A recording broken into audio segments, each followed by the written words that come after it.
السلام عليكم ورحمة الله وبركاته. وأنا سعدية حسن. channel كان قد داونيسان waa أجمل channel أصحابتي channelكي ku xiran soo dhawaada. waxaa idin leeyahay ku soo dhawaada muuqaal cusub. wax badan ay weydiiseen in aan muuqaalo idinkaga sameeyo xaafadaha gudahooda oo aad aragtaan sida qolalka intay leeg yihiin inta qolay ka kooban yihiin kirada lagu kireeyo iyo sidoo kaleeto beeca la iibiyo. insha Allah waxaan rabaa maanta inaan muuqaalkan idinkugu soo bandhigo ama aad ku aragtaan xaafad kamid ah xaafadaha Dar es Salaam xaafadihii ugu horeeyay ku jirta uguma horeynin laakiin xaafadihii marka dhaxal aasaasay ee la dhisay ku jirta inaad aragtaan muuqaalkeeda oo rasmi ah inaan idinkaga warbixiyo intii karaankeyga ah kira ahaan inta lagu degan yahay iib inay tahay in aysan iib ahayn muhiim ah inaan guryaha shakligoodii qaabkooda aad aragtaan si qofku qaabka uu ku qanacsan yahay ama asaga uu wax u rabo inay u dhisan yihiin in kaleeto daaradooda inta ay la eg tahay guriga inuu baakin leeyahay inuusan lahayn jikada inta ay la eg tahay qolka fadhiga intuu la eg yahay. Dar es Salaam markii la idin dhahayo xaafaduhu way aad bay u kala duwan yihiin way kala waaweyn yihiin way kala yaryar yihiin isku kira ma aha isku beecna ma aha. بإذن الله الكريم waxaan isku dayayaa hadii Ilaahay awoodeeda uu isiiyo inaan idin la wadaago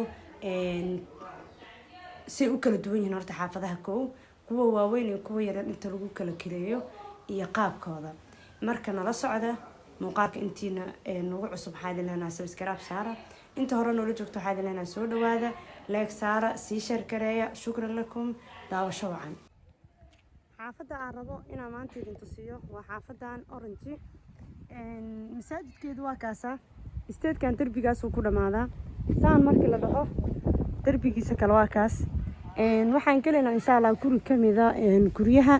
si aan u ogaano qaabka uu dhisan yahay inta qol uu ka kooban yahay. guriyuhu horta way kala duwan yihiin Orange guryaha qaybna way yaryar yihiin qaybna way waaweyn yihiin. gudahaan u soo galeynaa marka gurigan hadda waxaad aragtaan daaradiisa intaas waa idin tusinayaa weli si fiican uguma qabanin. daaradiisa waa taas weyn yahay wuxuu leeyahay baakin waad aragtaan meelo beero lagu abuuro inaan si fiican ugu jeedaan malaynayaa qaybtaan oo dhan beeraha loogu talagalay aad baad uga dambeysaan dhirta iyo cagaarka iyo waxaas oo dhan. gurigan waad aragtaan dhirtiisa maasha Allah way u dhameystiran tahay halkaasna waxyo noocyo kale la rabaa in lagu abuuro inta geedihii lagu abuuray waad aragtaan weli sooma wada bixin kuwa hore xoogaa waa laga naqshad bedelay. guriga markii daaradiisa ka bilaabay daaradiisa waa inta saad aragtaan qaybtaan oo haddaad rabtid aad baakin ka dhigan kartid qaybtaan oo haddaad rabtid aad ku caweyn kartid habeenkii. guriga dhir ahaan intaas aad aragtaan waa guryaha ma gaabna way dhaadheer yihiin kor aad kugu qabanaya guriga cabirkooda inta uu taagiisa jiro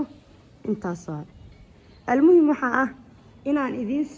siiyo warbixin dhameystiran oo hadda guriga gudihiisa uu hadda idin tusiyo waxa is dhigi kartaan talow guriga ma gaaban yahay mas'uul dheeriya. guryaha marka cabirkooda dhirirka waa kaasa waa aragtaan ilaa intaas waaye. waa idin sheegay dhinacyadiisa oo dhan beeraha mara dhinacaan oo kale beerahaas mara soo jeedka geedaha rabtida ku abuuran kartaa. tubo banaanka uu leeyahay waa taas maxay idinkaga dhiman hadda dhirta ka baxaysa dhinacaan hadda barantado kaleeto dhirtaas dhaadheer ee guryaha aadka u qurxiso waay maasha Allah tabarakallah guri lagu dadaalay weeyaan. meesha laga maamulo baalki korontadana waa taas guriga way ka soo yara baxsan tahay waad aragtaan meeshaan oo kaleeto waa iska fariisan kartaa oo ku qaxweyn kartaa. marka guriga gudahaan u galeynaa insha Allah si aan bal u aragno inta qol uu ka kooban yahay iyo inta ay dhan yihiin. barandadiisa intaana la eg tahay ina aragtaan malaynayaa barandadiisa waa taas leerkaas ku dhakan barandada iyo qaybtan beertaas iskaga soo horjeedaan ما شاء الله تبارك الله. markii barantada laga soo tago iridaana barantada laga soo galaa iridaan markii laga soo baxo waxaa soo galaysaa gudaha oo ah qaybtan gudaha soo galnay qaybta ugu horeyso inta masquul waa iridaan xiran qolkaana waa fadhi aad aragtaan qolkan fadhi waaye qolka fadhiga wuxuu leeyahay 3 daaqadood oo u jeedaan daaqadaas 1 taa 2 taa 3 saddexdaas daaqadood uu leeyahay telefoon niclaha dhacay karaa lahaada qaybta qadada qofka hadduu rabo fadhiga wuu soo kashan karaa hadduu rabo qol kale uu ka dhigan karaa qof walba istikhyaar uu leeyahay almuhim adinku waxaad rabteen inaad gudaha guryaha aragtaan hadda alaab baa ku jirta markii alaabta laga bixiyo kale waasiciisa intaan uu ka balaaranaya laakiin la ba'so waxa waaye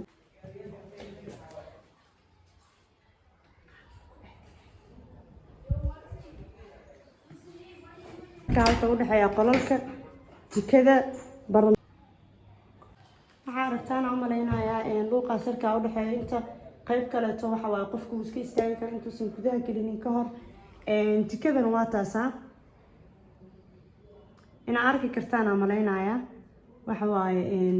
irid banaanka ah ay leedahay hal daaqad ay leedahay waxay leedahay maxaa la yiraahdaa qaanadaheedii oo dhameystiran maasha Allah inta sidoo kale qolal ku yaalo qolalkan waa taqaanaan mitirka ama cabirka ay yihiin taa qasab maaha inaan qol walba aragtaan maadaama guriga la degan yahay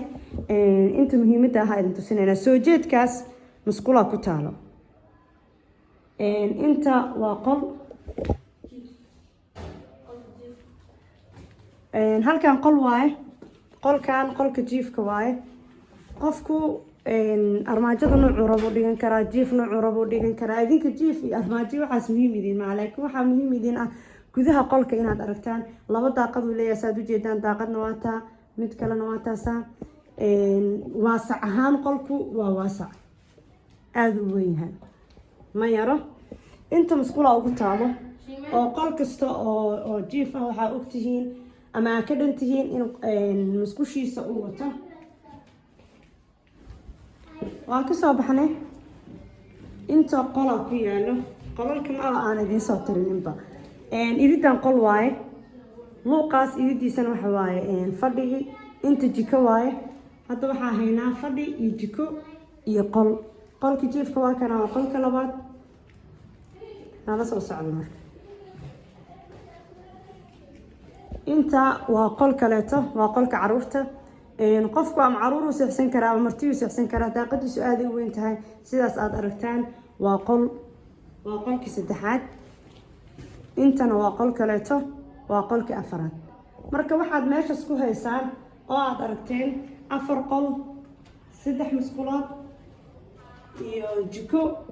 barando baakin oo guryaha ay leeyihiin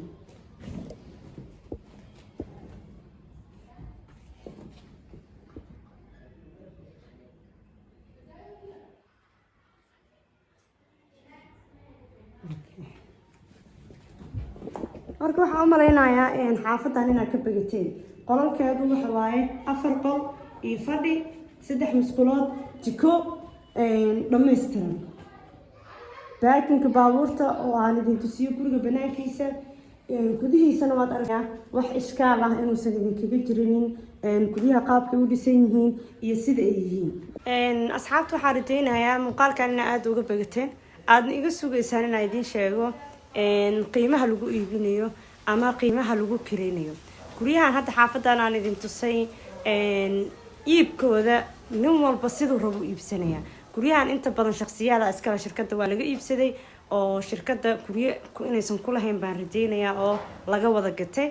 dadka iibsaday ku xiran tahay qof walba qiimuhu rabo iibsanaya taa waa heshiis dhex mari kara qofka iska leh guriga iyo qofka iibsanaya si guud haddii la dhaho qaybta 4 qol iyo 3 musqulood iyo fadhiga ah waa 120 iyo wixii heshiis oo labadaas qof dhex maro qaybaha kaleeto inay ka yaryihiin laga yaabaa 80 kuwa inaad aragtid in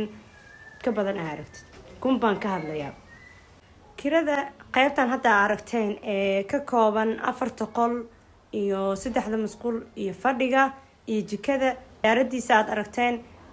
sida uu yahay oo dhameystiran aan idin tusiyay waxaa lagu ijaarayaa 400 iyo heshiis dadka qaar waxaa laga yaabaa inay 5 ku degan yihiin qaar waxaa laga yaabaa inay 450 ku degan yihiin wax walba heshiis waay laakiin qiimaha dhaxdhaxaadka ah ama caadiga ah ee lagu ijaarto waa 400 guryaha ka dambeeya ayagana mar baan muuqaal idinkaga diyaarinaya insha Allah qaar waa 250 way ka yar yihiin macnaha guryahan inta qol ay ka kooban yihiin kama koobna aad uga yar yihiin waxaa lagu xisaabtamaa mar walba qolalka tiradooda cabirka guriga sida uu yahay inuu 20 iyo 15 inuu yahay inuu 15 20 yahay saasaa lagu qiimeynaya waa maasantihiin muuqaalka like saara sii share kareeya wassalaamu calaykum waraxmatullahi